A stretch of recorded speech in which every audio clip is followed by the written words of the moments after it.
Another day, another video. Welcome back to the channel, everybody. Today, watching the Big Bang Theory. This is the 4th episode of the 11th season. Hope you guys have been enjoying it so far. If you like to watch today's full episode, it is available for the link in the description below. Just click on it, put the password in, and enjoy. It's the last episode.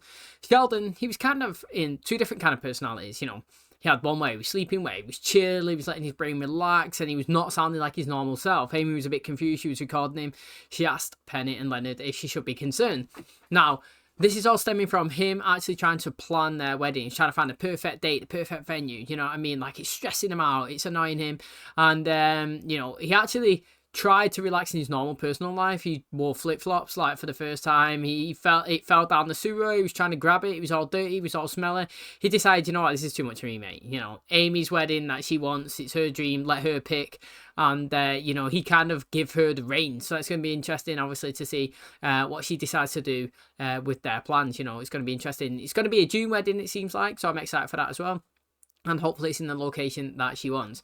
Now, Raj and Stuart, they was kind of fighting over a new person that was that joined Bernadette's work. You know, Bernadette took her out kind of like on a social gathering, you know, first joining there, trying to be friendly, pally, and, you know, Howard kind of slipped the location to these two guys. He knows that they're lonely, and he thought it'd be fun to see them go at it and, you know, bicker and fight against each other to try and get a date. She just said that she was new and she just wanted to make some friends and get used to everybody, and they both said it was cool with that, and you know, they're happy to see where it goes. So I mean, I'm interested to see obviously if these two obviously compete against each other to try and court somebody, and not in a creepy way, because that'd be really interesting. But thanks for checking out today's episode. Hope you guys enjoy it. If you do, please smash like, really helps out. Subscribe if you're new, and as always, let's jump into today's episode.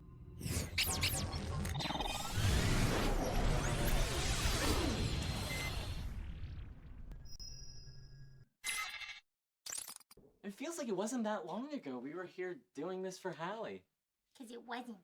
Me, before we leave, let's get you a vasectomy. Oh, you two ready to find out the sex of this baby? Yeah. Absolutely. Is Hallie hoping for a little brother or a little sister? Well, she's 9 months old, so unless it jingles or is in my bra, she doesn't care. For the first one, we really wanted a girl, but this time around, we don't have a preference. It's a boy. Oh. Hey, I barely know how to be a man myself. Now I have to teach someone? Don't you want a little version of Howard? I already have a little version of Howard. I'll have to teach him how to play sports and watch sports. Okay, we're all here to help. Yes, and this baby will have plenty of manly role models. Now, I'm certain that whatever Bernadette can't teach him, Penny can. Oh, there's a lot of amazing things you could teach a son. Yeah, you do always know how to pick just the right antacid. True. You know, as a kid, I used to make model rockets. That'd be pretty cool to do with the sun. Model rockets, finally, something interesting. So have you thought of any names? Amy, we finally got to model rockets. Why are you turning back? Did we see them go through that with Harley? Did we see them go and get the ultrasound last time? Hey, where are you going? Back to the dry cleaner. Look at this. I didn't get the stain out of my Starfleet uniform. Well, if you didn't make me wear the green body paint in bed, you wouldn't have to get it dry cleaned so much. Nah, it's worth it. Hey, wait, it's your mom. Oh, too bad she just missed me. Hey, Beverly. Oh, hello, Penny. Leonard just left. How are you? Personally or professionally? Personally? Like, what'd you do last night? I had Cuban food at the home of a man with whom I shared unsatisfying intercourse. Had it. Burnt down my garage with it. You have a replica Saturn V? Yeah, my dad bought it before he, you know, abandoned our family. That's not silly. I always wanted my dad to build rockets with me, but he wasn't interested. I remember for my 16th birthday, my dad bought me a Mercedes. Like, a little one, like a starter Mercedes. He had barely handed me the keys before he had to rush back to work. I suppose, in his own way, my dad also encouraged me to pursue science. I mean, he is the one that taught me that flatulence is combustible. I guess I'm an astrophysicist because as a kid I said I like to look at the stars, so my dad sent me to Hawaii to visit the Keck telescope. You know what? Forget the past.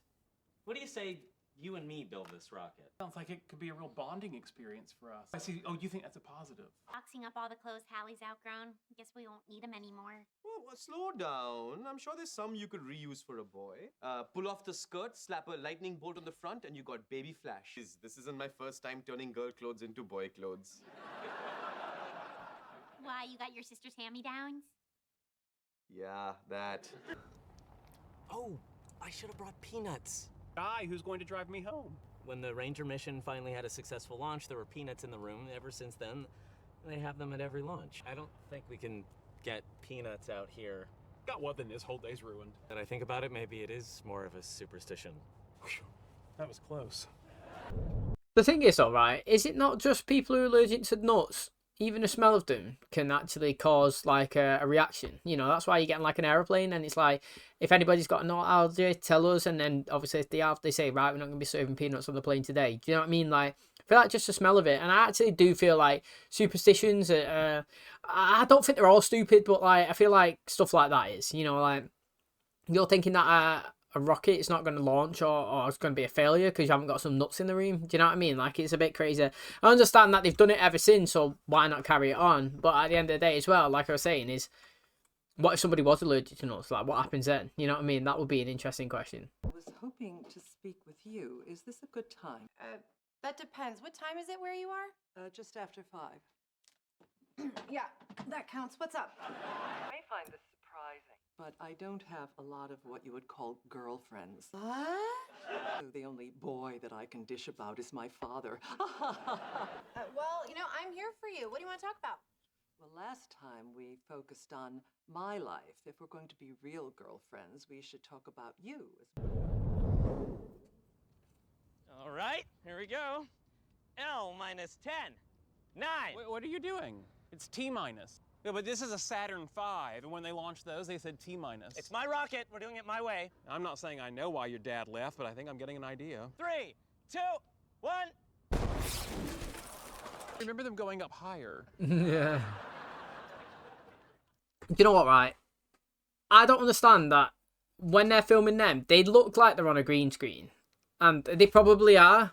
But, like, if they are, why don't we just go outside? I never actually understand that. You know, when they're driving, they're clearly not driving. It's green screen. But, like, in locations like this, why can they not just be stood outside? You know, I don't get it. It's like apparently in the new Deadpool, when he's obviously dancing towards the Backstreet Boys, you know, in the Deadpool and Wolverine at the start.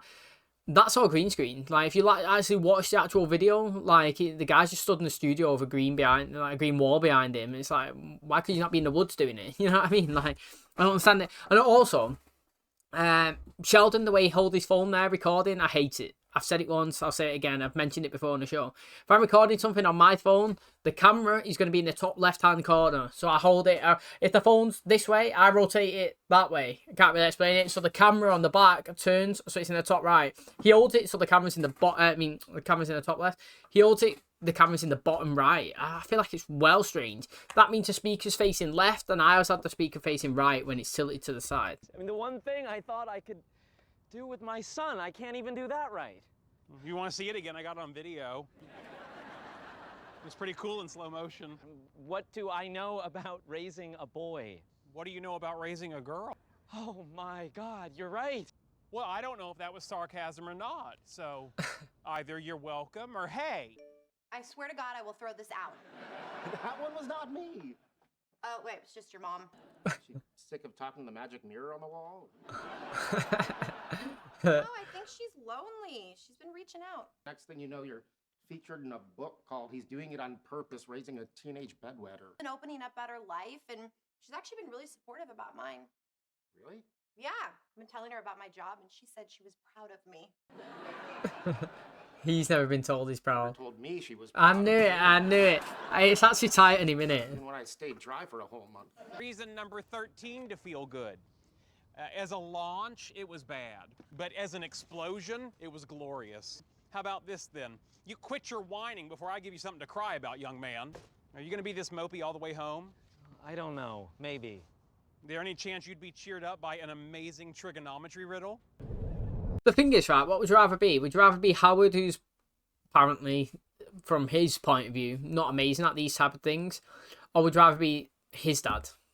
Because I'd rather be Howard. I'd rather have a dad that takes me out building rockets and blowing them up and doing it wrong than have an absent dad. Do you know what I mean? So, like, that's where he's got to see the positives. You don't have to be good at everything. It's about bonding and spending the time together. I'm pretty sure that if I spent time with my dad and he took me outside with a model rocket and we were supposed to shoot it up in the air, but we ended up just blowing it into smithereens, I still would have had a great time. Just because it's a boy, I don't think you need to put a picture of genitals on his shirt. But that's a baseball bat with 2 little baseballs. Okay, now I see it. It's just I grew up with a bunch of brothers, so I thought it'd be nice for Hallie to have a sister. You don't know what this little boy is gonna be like. Maybe he'll be rough and tumble, or maybe he'll be sweet and sensitive, or maybe he'll be all those things like me. Penny's been talking to my mother like they're best friends, and it's kind of freaking me out. I'm pretty sure they're not best friends, because you can only have one best friend. And Penny has that, and it's me. She knows I have a complicated relationship with my mother. It's like she doesn't even care. And with everything going on at the lab and planning the wedding, I have so little free time. I mean, she must feel so abandoned. She's used to me being there all the time, but now I have my own life, and she's just gonna have to accept it. And why is my mom proud of Penny and not me? I mean, the real question is, why is Penny so afraid of me growing as a person? He just spiraled for absolutely no reason. Good talk. Yeah. Landon actually had some sort of foundation of why he has to be worried. You know, studies have shown that people distracted by emotional issues are poor drivers. Can I drive? No, you can't drive. You don't even have a license. Yeah, it does. Actually, I do. I went on a bit of a license kick. I'm also a commercial fisherman. Honestly, I barely passed my test. And the one time I drove on my own, I made a U-turn, got dizzy, threw up, and walked home. You don't seem to care if you live or die. Live, Sheldon. I want to live. That makes things a little trickier, but I'll do my best. The thing is, right, I've actually seen online that apparently, you know, like on TikToks, people from the UK going over to live in the US and taking a test, and they say, mate, it is so easy. Within 10 minutes, you could have your test, you know, like you can have your license, for example. Some guy said literally all she had to do for his test is get in the car, drive round some cones and reverse park into a spot, and he was like, yeah, that's good, you know. And I was like, what the hell, you know, in the UK you got to drive for about 30 minutes, you got to do loads of maneuvers, procedures, reversing, park into spaces, you know, you got to do emergency stops, you got to go round roundabouts, busy traffic, follow signs, you got to be able to read, and it's mad, you know, like I don't know how in depth your country is for it, and obviously I don't know how factual this guy was saying. But he was basically saying the big difference is in the UK, we go through so much kind of stuff to get your test, which you should have to, because it is obviously dangerous. And he's like, but when he went over to the US, obviously he just went to DMV, said, can I register? Signed up, went to a location, just shown that he could drive around the cones and reverse park. And he was like, yeah, you're all good, which is madness. Hi, Oh, hello, Leonard. Hello, Mother. How are you? Fine. And you? I'm great. Well, it's been lovely catching up. No. Hang on. We need to talk. I want to know, why aren't you proud of me? But why do you think I'm not proud of you? Because you never say it? But 2 days into chatting with Penny, and you can't stop telling her how great she is. Honestly, of all of my children's spouses, she's the one that I'm most impressed by. Penny's your favorite. I suppose she is. I don't know what to say. I'm also proud of how hard you're trying not to cry. Thank you. Your hands are at 10 and 2. Good. Steady on the gas. Okay. Now you're gonna wanna slowly switch lane. Attaboy! Well done! Thank you. Like the last time I drove, I was terrified, but this is fun. Do you think I could try going a little faster? Sorry, just ease on the gas and... Oh, too much! Too much! Why was I scared of this? This is exhilarating. No, it's not! Slow down! Don't tell me what to do. You're not my father. It actually is good when you go fast, like it feels well good. You know how fast you were going? 112. Let's see your license. Here's the plan. No. There you go. You know what? You can just keep it. Do you know what? In the UK, if you drive over 100 miles per hour, I don't know if he's talking about kilometers or whatnot, but we do ours in miles. If you drive over 100 miles per hour, I think it's an instant driving ban. You know, I do watch quite a lot of police shows, traffic cops, you know, motorway cops, you know. Sometimes even watch The Cops, you know, the American one, which is, I mean, it's well different to ours. Honestly, it really is. But, like, I always just find it interesting to see car chases. Oh, mate, they're absolutely fucked, right, when they get the helicopter out. If you get a helicopter out on a car chase, it's game over. They can see everything, you know what I mean? Your car's just big glowing in the dark piece. You get out and they try and run off and think they're safe hiding behind a bush. Nah, mate, literally getting caught instant. But speeding, it's pretty mad, because when you are speeding, like when you put your foot down and you feel it, I don't know if it's just a guy thing, but like, it feels so good, honestly, it really does. But like, again, it's very dangerous, isn't it? Honestly, it is. So it does take a lot of skill, to be honest, to drive. You know, people think it's, oh, just put your foot down and go, but it literally isn't. You've got all the maneuvers, all the procedures. You got reverse parking, bay parking. Do you know what I mean? I personally think, see, this is controversial. I say it all the time, and it might be different for the US because when I've been, most of your parking spaces are kind of like on a horizontal. Is that what you say? Horizontal. So like when you're driving up to the space, because it's on an angle, you could drive straight into it, kind of like on an angle. But we don't have that here in the UK. We're kind of literally just straight. So most people, in my personal opinion, if you live in the UK and your first choice is to drive straight nose first into a parking spot, you're a bad driver. That's my opinion.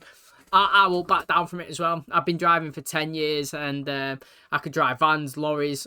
If you can't reverse park and that's not your first instinct to reverse park, then you're not a very good driver. However, in the US, parking spaces are much bigger. Cars are massive. Like a Ford Ranger, for example, is probably just a standard Joe Bloggs car, like in the United States.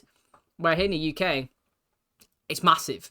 Parking bays don't even fit them. You know what I mean? You hardly see them around. So the contrast in vehicles and bay sizes are totally different. But it was good to see Sheldon drive, and he's the second person that has told him he's got his license now. I mean, I don't know if he's going to lose it. He would definitely have points here anyway in the UK if he'd done that. But, you know, good to see him behind the wheel for once anyway. That's going to wrap up today's episode. Thanks so much for checking out the channel today. Hope you guys enjoyed it. And to be honest, you know, the conversation between Howard and Sheldon was correct. I think Howard would be a good dad. Again, he's obviously nervous. He's in a new role. Do you know what I mean? It's the fact that you're responsible for this being. You know what I mean? Like, you don't realise, but it does have kind of a lot of pressure, you know. Basically, your actions reflect on the child, whether you, I don't know, say you're doing one thing consistently, swearing, for example. Let's just use language. You're always cussing and swearing in front of the child, then it's going to grow up cussing and swearing. Where if you're not doing that, the child doesn't. And, you know, it's as simple as that. You know, if you're doing bad things, the child will pick up bad things. If you're failing, the child will probably fail. And, you know, Howard's in a position where he's like, mate, I want everything to be perfect. I want to be the best dad. I can't do this. I can't play sports. I can't do rockets. What life's it going to have? But that's just too deep, you know. What you got to think of is, am I going to be spending bonding time with this child? Am I going to be doing activities? Am I going to be building rockets? Am I going to attempt to play sports? Yes, that's all a kid ever wants. You know, a kid doesn't want you to go outside and play basketball and play catch and play football and be the best person in the world. They just want you to be present and enjoying and playing with them, like I was saying in the episode. You know, if I built a model rocket with my dad and he took me outside and we tried to launch it and it just blew up into smithereens, I wouldn't be disappointed. I wouldn't be upset that I didn't see it shoot in the sky. I'd probably be more impressed that we just absolutely created like a little bomb and it exploded, you know. And it's all about the bonding moments together. And like I said, he's not had a dad. He disappeared in his life and he's not going to be that himself. And he will actually end up being in a position where he's loving everything that he's doing. He can't wait to go to the games. He'll be fully participating into it. And his life will completely change and he'll be the full-on sports dad. Just wait and see, mate. Honestly, he really will be. And now, interesting, obviously, talking about parents, you know, I've said it before, but it's upsetting that Leonard's so, you know, so happy when his mum gives him a compliment. Like, obviously, it's great that he's got that compliment, but it's sad because he's been in a position in his life where, like, he's never had those compliments, and, like, getting one means so much, you know. Like, he's never been praised or told that he's been proud of, and, you know, it's good that he obviously got it today. And it was kind of a compliment to Penny, but because he's in association with Penny, like, it was his compliment as well. So, obviously, he'll rock and he'll take that. However, you know, I do find it interesting. Like, I don't mind Beverly being in the episode, and it was actually all right. It ended up having a good purpose for Leonard and made him happy. But if you think about it, didn't really do anything to the storyline. And, like, it's kind of strange how she just called and dropped in and started talking to Penny like best friends. Because, like, going into the next episode, we're probably not going to have no kind of continuation of that. Do you know what I mean? So, like, I do find it interesting when we drop them in. I mean, like I said, it made Leonard happy, so it made me happy. And, you know, it's good that he actually got told that he was proud of. Because, like I said, usually she always kind of belittles him and everything that he does and says that he's not good enough. But in today, he got that and you could see that he was getting all emotional. Thanks for checking out today's episode. Hope you guys enjoyed it. If you did, please smash like. Really helps out. Subscribe if you're new. And as always, I'll catch you in the next one. Cheers, guys.